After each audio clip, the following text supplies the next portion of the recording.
Hello ladies and gentlemen, and welcome back to Playtech TV. I'm your host Kevin, and today I have a very special guest with me. G'day, I'm Jess Losley from Lacklands LP, and we are the representative sales team that distributes DJI throughout New Zealand. Very, very good. So, what is a Phantom device, for those that don't know? So a Phantom is simply a quadcopter that has 4 rotors that you can fly for recreational use, commercial, sports, anything that you can think of, even for the kids. Very good. So there's a lot of different Phantom models that people might not be aware of. Can you explain to me what some of them are? Yeah, good as gold. So the first one that we'll start off with is actually the FC40. The FC40 is 720p, it's 30 frames a second. Doesn't have a gimbal, so it's the first model that they actually released. This has a mount where you can also do the FC40 app, so you can download that onto your phone. Allows you to see where you're flying. Great starting point for a person who's not so friendly usually with a quadcopter. Oh, very good. So between the different models, especially the newest model you have, which is the Phantom 2 Vision Plus, comparing that to the previous Phantom 2, what are the main differences there for people that may already own the previous model? So differences are in the way it can actually fly and what it allows. So for example, with the FC40, you're allowed to go to 800 meters hold on the fly. Compared to the Phantom 2, which is the next version up, that allows you to go to 1,000 meters. So you get an extra 200 meters out of the range. Flight time, once again, that varies. So you're looking at 15 minutes for the FC40. I really recommend about 12 minutes. Then you're looking at 25 minutes, but once again, I'd recommend 18 minutes to keep yourself safe and not allowing your LiPo battery to go to 20%. If you allow your LiPo battery to go less than 20%, then you're going to have problems with charging later on.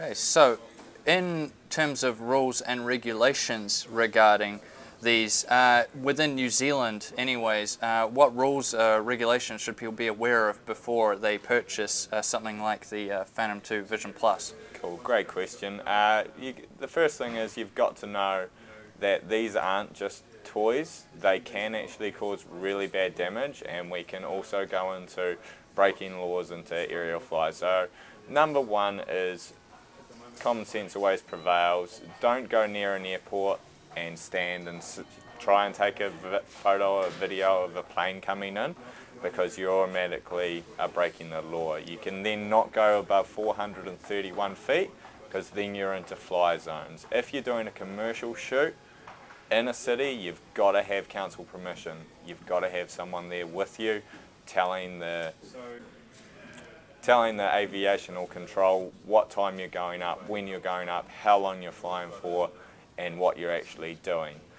If you just go fly in the city, you're going to break the rules for everyone. You're going to cause a hell of a lot of trouble for everyone else that's involved.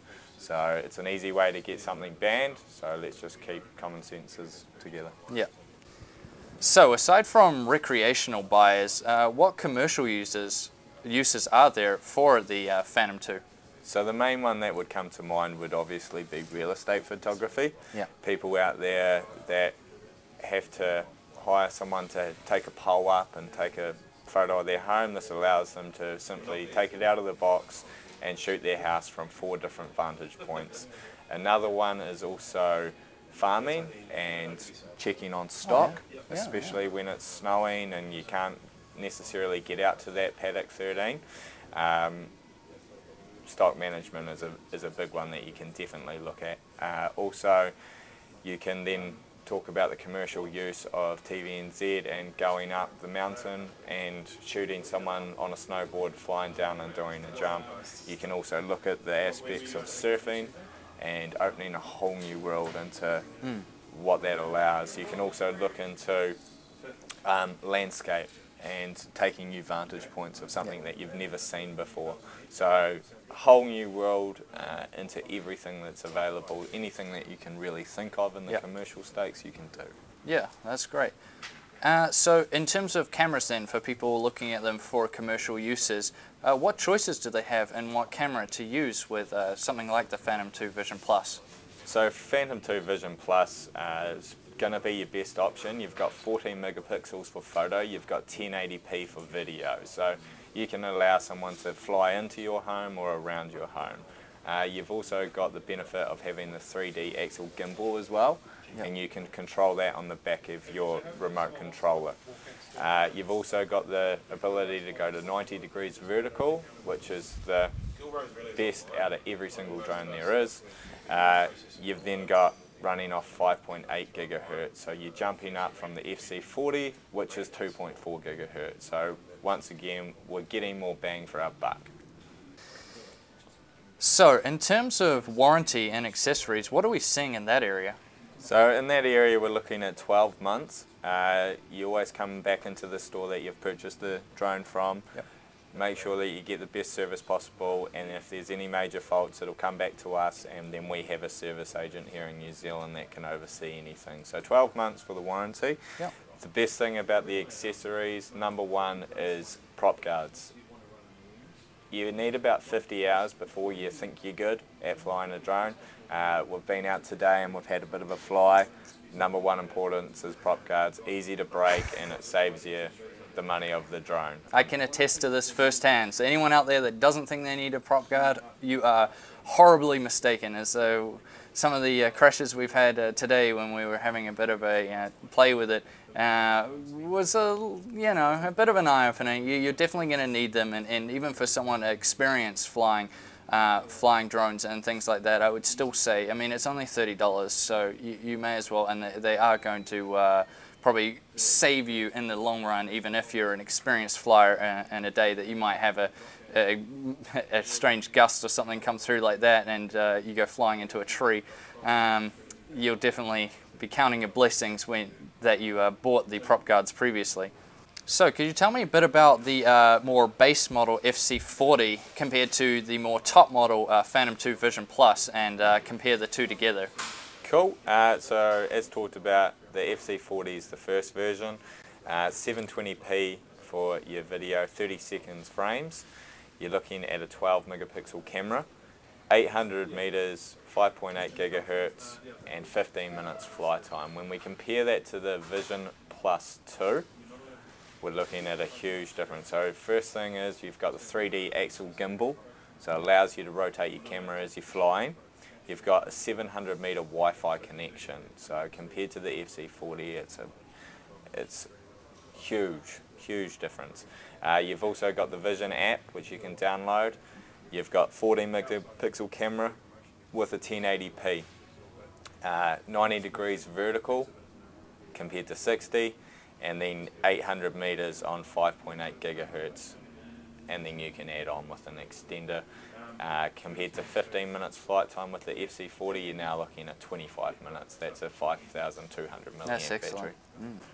So if I'm out there flying around and the battery starts to run out, what happens then?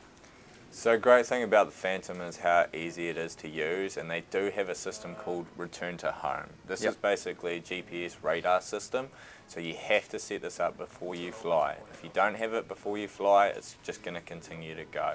But say we went out of range, we were 800 meters away, it would then simply find the point of where it left and come and land right back in front of you. So the best thing about DJI is its GPS system, Return to Home. So one of the criticisms with the Phantom 2 Vision Plus was that the camera shutter speed within the app itself was a little bit slow, a little bit on the slower side, and difficult to take multiple pictures in a row. Could you tell me if that's going to be addressed in the future? Yeah, it is something that we're aware of. You've got to remember that it is a Wi-Fi connection that you're seeing through, so it has to be a strong connection. You also have to remember you're at 1080p, 30 frames a second, you're at 14 megapixel for photo, so you've got to have a strong micro SD card. That's going to be your number one. Your second one is a firmware update through Nasman, and that's just going to make things a lot more clearer, a lot more cleaner for you when you're taking your photos or your videos. Okay, that's good. Well, thank you for coming in here today and talking about this. I thank you guys for watching this video, and we'll see you next time on Playtech TV. I'm too chicken to pick it up. Tom, I thought you were good. I'm not. Oh! No! He didn't want to drive for a reason. Why did we force him? I thought you hit one. Didn't you hear him? What was he